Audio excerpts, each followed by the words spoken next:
And please now welcome Jay Beech, who will speak on Who is Worship For? Thank you. That is probably the worst introduction I've ever had. But I'm glad to be here. And Rolf, I mean, he can punch the time clock, but I noticed he did have time to put up pictures of his own merchandise on the screen yesterday. Why don't you just set a cash register right on the altar here? Huh? What's the matter with you, man? Oh yeah, I'm talking to you right there. You put that on Facebook. Yesterday, during your time, we talked about this last night, but I was curious when he asked you for show of hands, who is not Lutheran? And then the response was what interested me. There was applause. And it had a kind of a wistful quality, like, oh, I wish I wasn't Lutheran.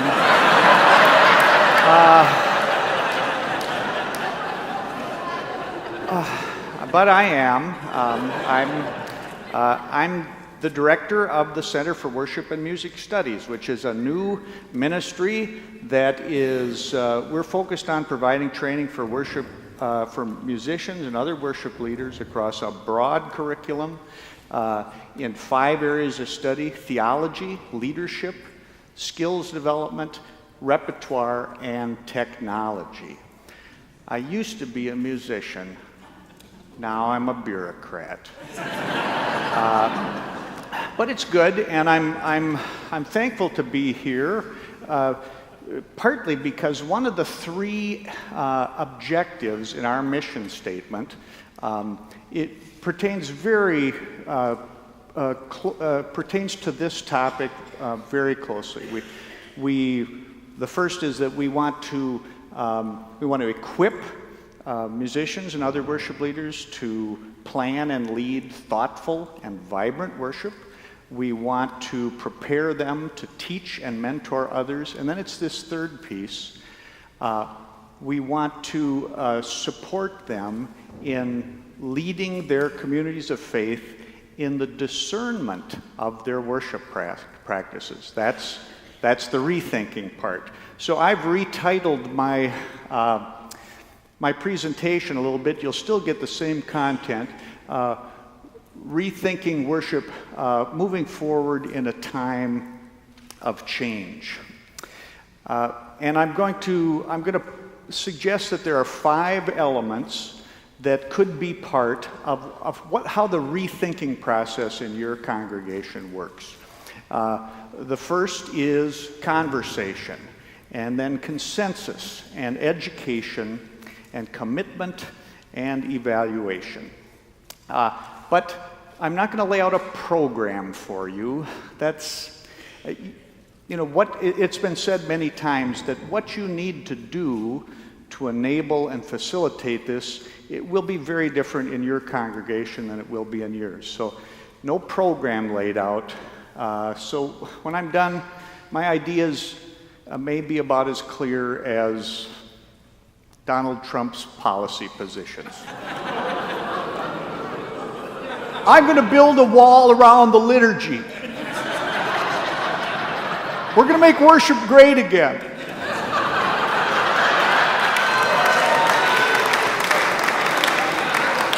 Am I in trouble? Okay. Lock him up. No, here we go. Sorry, just having a little fun. Okay. So there was this dude named Heraclitus. He was one of the pre-Socratic philosophers, which means he lived about 500 years before Jesus. And he is best remembered for this idea that all things are in a constant state of flux. That is, everything is changing all the time.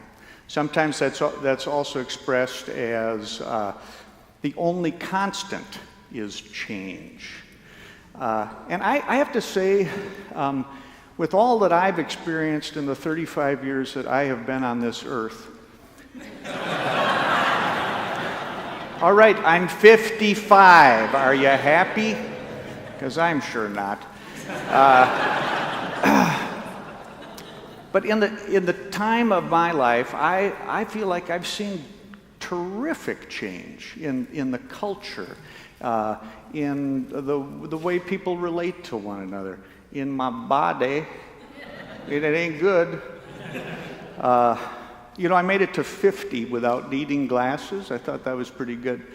But in the span of 1 week, I picked up my glasses, I received my AARP card in the mail, and they scheduled me for a colonoscopy.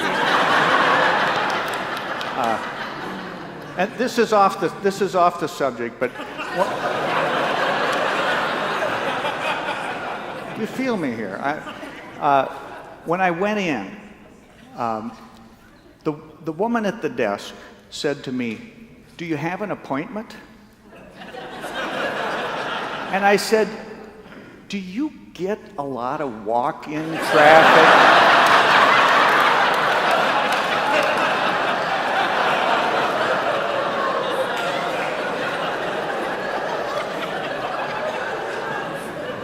I was just going by and I thought, what would be fun?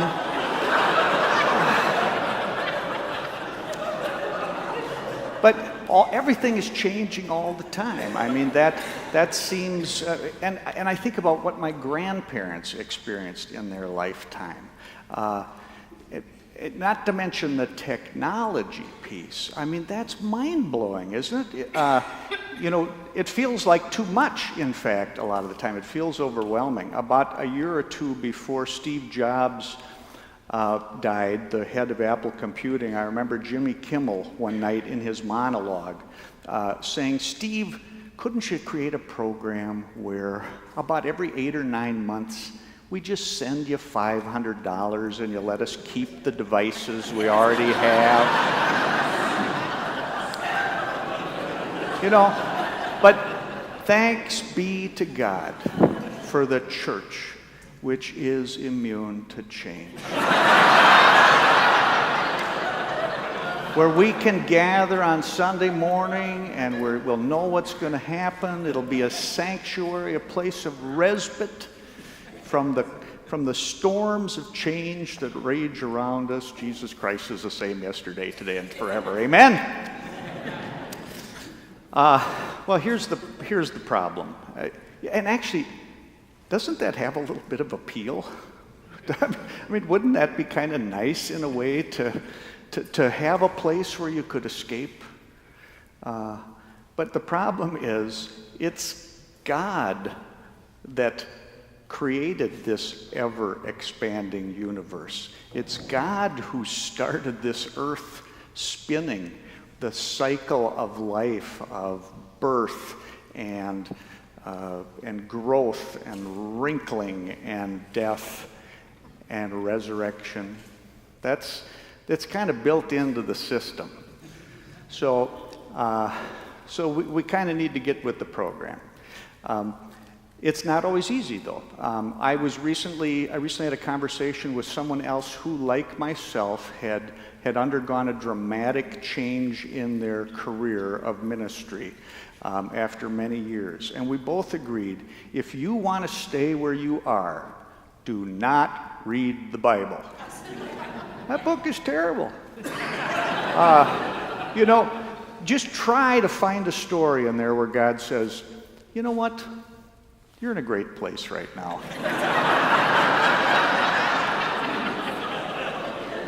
Your gifts are being used, you're satisfied, you're happy. Put down roots deep.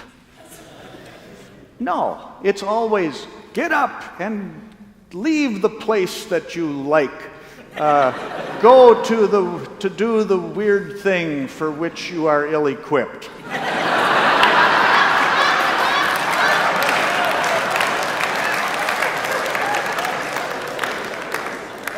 I'll give you an example. I was on the road for many years as kind of an itinerant church musician. I got to know many of you when we were doing youth events back in the early 50s. And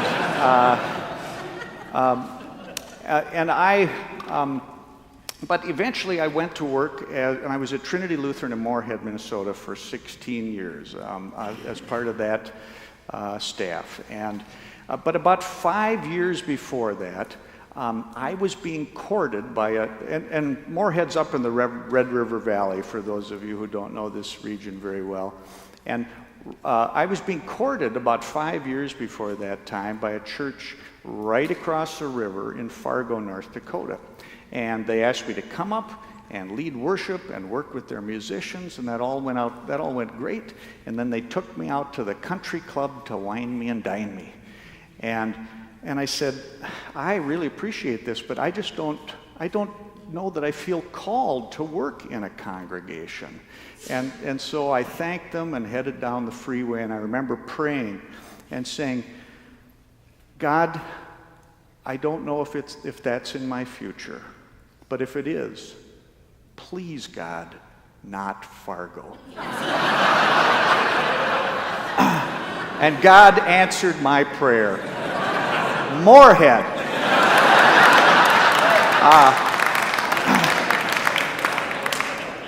I had worked on another example. I had worked with someone who was a campus pastor at one of our ELCA colleges, and we were trying to facilitate and promote, encourage the creation of a truly broad church music program at least one of our colleges or seminaries. And we were frustrated and stymied and discouraged. And he said to me, well, maybe you should start an institute.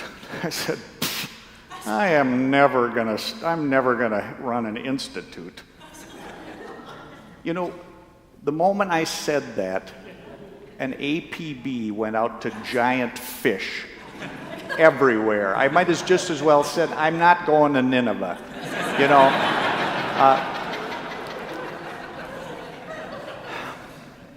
So there's been a great deal of change in my 30-plus years of ministry. Dramatic change. From times where I took a liturgy that had rock music and blues music in and took it down to Augsburg Publishing, and they couldn't imagine why I was there, you know. And to today, with this proliferation of all types of different services and music and new gifts that have been brought in, and so change is going to happen to our congregations. And we kind of have a choice, and that is we can be carried along, or we can navigate, right? So let's look at. I've thought a lot, long and hard, about what my values are about adaptations when it comes to worship. So I wrote this pontifical edict. So what does it mean to be innovative in worship? For me, innovation will never mean turning away from our history or traditions. Period. You know, I'm not going to write a book about killing anything.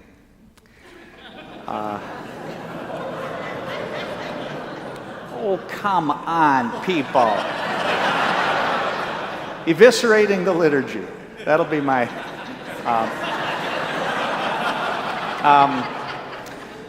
So I can't help myself, I'm sorry.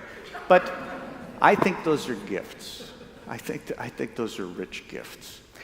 Still, worship should not be approached like an historical reenactment or feel like touring a museum.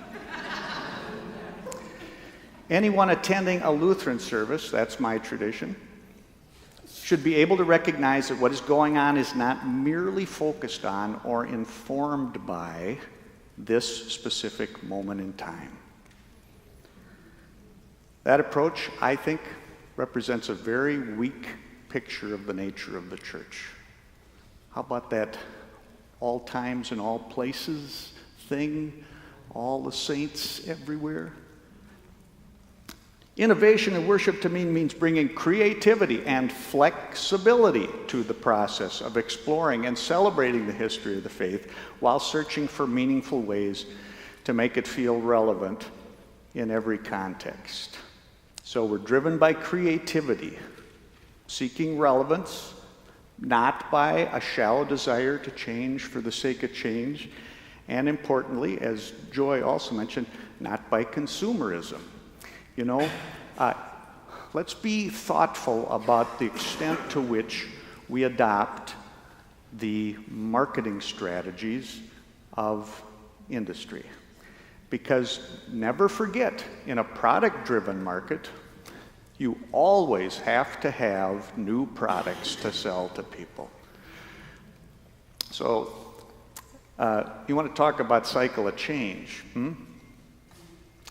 Well, so we get to rethinking, and I want to focus on this re part, so that this is not an event, this is not a task force, this is not just this conference, but it is an approach that you adopt and build into the culture of the way that you operate as a congregation. Rethinking, renewing, recycling, revolving on an ongoing basis. So, how about conversation? The first thing I have to say is I apologize for choosing this very disturbing image to represent conversation. It's just wrong, I know that now. So, talking and listening. You know, we're leaders, we like to do most of the talking, right? The listening thing doesn't always come as naturally. I think a great way to start is sharing stories. Asking people to share their stories. That can be done in a variety of contexts, a variety of ways, but maybe a question like this: describe an experience of worship that was very powerful or formative for you. What are you thinking of right now? Were you a kid? Was it a camp? A funeral of somebody that you cared about? Christmas Eve with Grandpa or Grandma? Think about the power that that memory has in your life. Give people an opportunity to share that. As you do that, and as people get to know one another and get to know you, you have the opportunity to build trust. I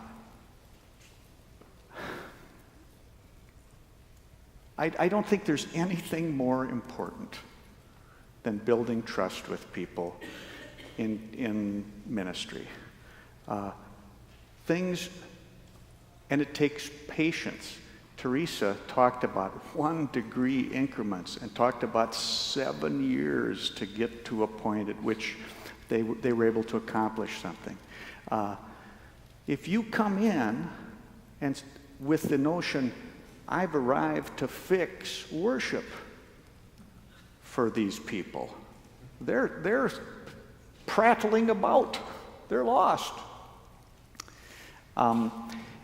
And make dramatic changes without listening, without caring about the things that are important to them, that does not build trust. And I always told my kids once that trust is the hardest thing to get back to find again once it's lost.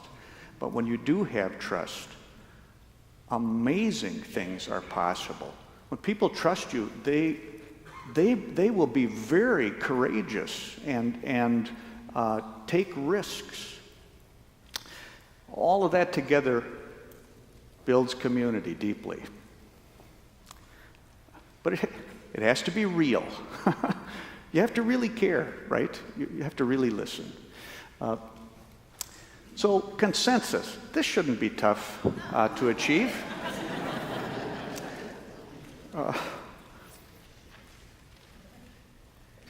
Here's a question. Why does your congregation worship the way it does? Could you give me an answer that represents the thinking of your whole congregation? I've done a lot of consulting with congregations, And it's really, most congregations have not done the careful thought work to establish something cohesive about this. I worked with a congregation recently, very typical situation, 8:30 early service with choirs, organ, liturgies out of the hymnal. 11 o'clock band-led service, which, let's just say this was one of those situations where I describe as the praise band had gone rogue. And so as we sat and talked together, I said, why do you have two different styles of worship? And everybody individually can answer that question, but do you have a notion as a congregation that you can point to about why you do that? If you can't, you have some work to do. And so I think a good place to start is to think about what are our shared values and establish that. Now this is something, and what I'm thinking about is what is unique to your congregation, what characterizes who you are and the things you think are important and the work you want to do in ministry, in your broader community. What are your shared values? And from that, could you craft a simple, like a mini mission statement that pertains just to worship? You know, it would need to obviously flow out of your primary worships, your primary mission statement or something like that. But something that clearly and simply articulates what it is you are after and the values that you have as you navigate adaptation, change in your worship service. And then this is something that is always before you. It's before everyone together, so that the new pastor that comes in who has his idea and the musician who has their idea, and you know what I'm talking about. Everybody's got a different idea about what you're up to. Can you articulate it clearly and simply? This is not that easy, but it really can be powerful. So here's a question. If you were going to engage in this process, who would be the people in your congregation who should be around the table for that? I want you to call them right now. No, wait. Just make some notes. Okay, so we've got conversation and consensus, but we also know that education is necessary, right? That there is both meaning and experience to worship. That there are theological values that we want not only the leadership to practice and employ, but to become closely held by our lay people as well. And so having watched this for all decades now, as congregations have worked their way through new practices around worship, I've watched with interest and sometimes concern and sometimes horror. And I'm convinced that we need a way to move the conversation out of the realm of purely personal preference. So I have developed this way of talking about it, and it's probably not perfect, but it might be helpful to you. And so I ask the question, who is worship for? Again, maybe that's not the perfect question, but it's a way of thinking about the primary beneficiary of worship. And we could say, of course, worship is for God. That seems pretty We should involve God in some way. So worship is for God, and in fact, we believe God created us and all that exists in order to give praise and glory and worship back to God. That's why we're here. End of conversation. You may now dismiss your worship committee. So that seems pretty straightforward. Worship is for God. But we could also say worship is for me or for us. Now, at first blush, this sounds like it might be a purely selfish statement. But consider this. I'm a beloved child of God. God gathers us, calls us in, gives us the Word, sent us the Holy Spirit, feeds us at the table, counts the hairs on our head, wants us to grow in discipleship, to live abundant and joyful lives. And so the things that help accomplish that matter. The things that are important to me matter. The things that inspire me, those things have value. So worship is for us. And you probably saw this coming. Worship is for others is another way we can answer that question. So what about those people who aren't here? What about our neighbors? What about the people who have never heard the good news, who don't know anything about the love of God, the saving work of God in Jesus Christ, who don't know they're loved? What about the people who are suffering, who are oppressed? Worship is for them. Go to the highways and the byways and bring them all in. You know, we shouldn't be arguing about whether the new text of our favorite hymn in the new hymnal is a desecration. We shouldn't be worried about what kind of shoes the acolytes are wearing under their robes, or the things that we fuss with. Worship is for others. Now, honestly, if I asked you to put a dot, mark a spot up there, and I'm not going to do that. It's very high. But if I did, can you think about sort of where you lean? What your own instincts are around this, and your own piety. Where is your dot?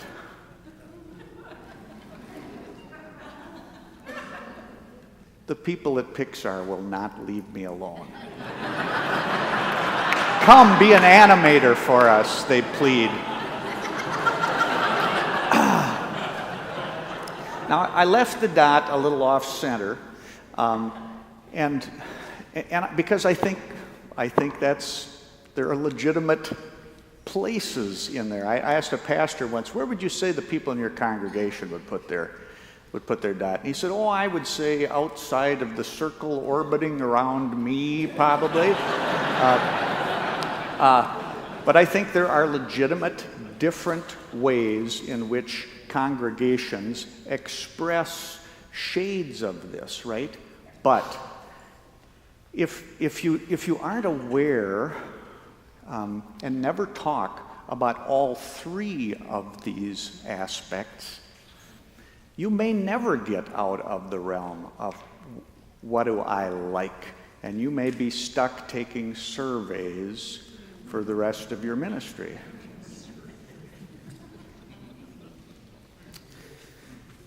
Yeah, you can have classes, you can do working groups and put things up, and there are all kinds of ideas, but we don't have time for that.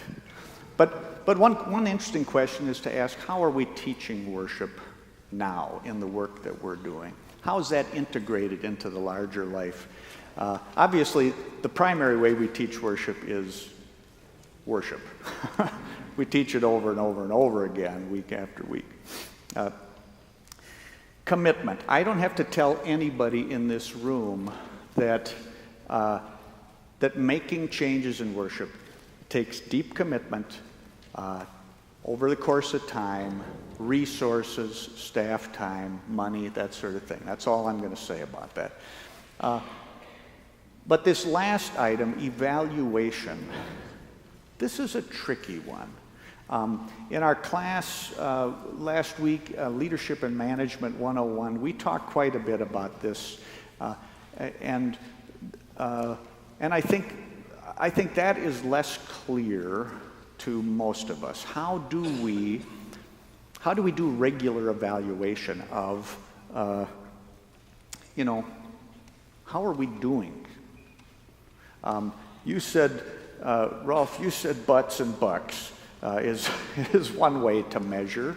And there are other ways, but I would suggest that if you've done that work about figuring out what your shared values are, that's a good place to start.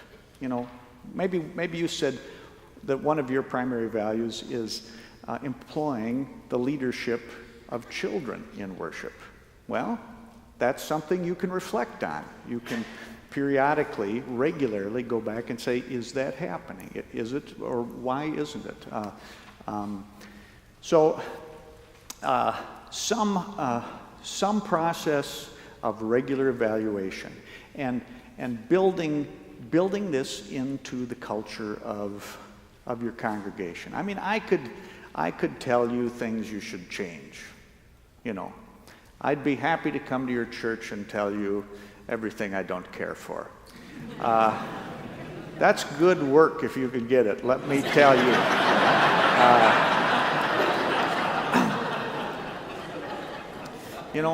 I've got my ideas, right? I got my opinions and my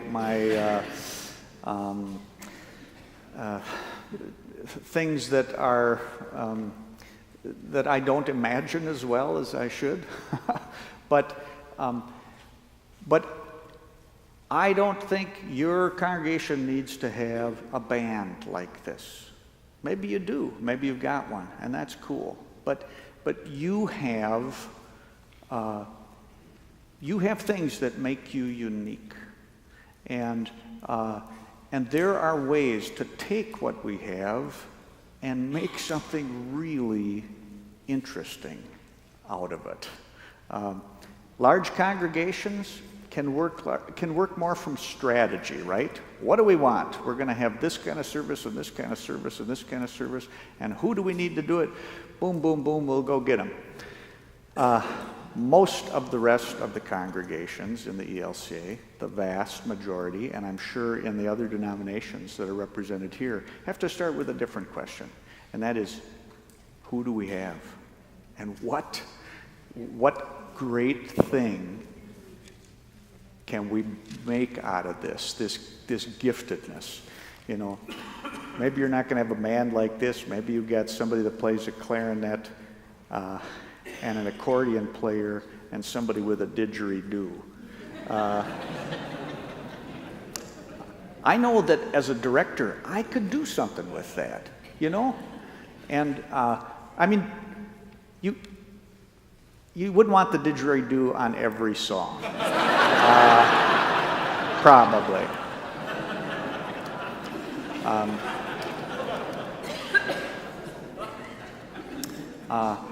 But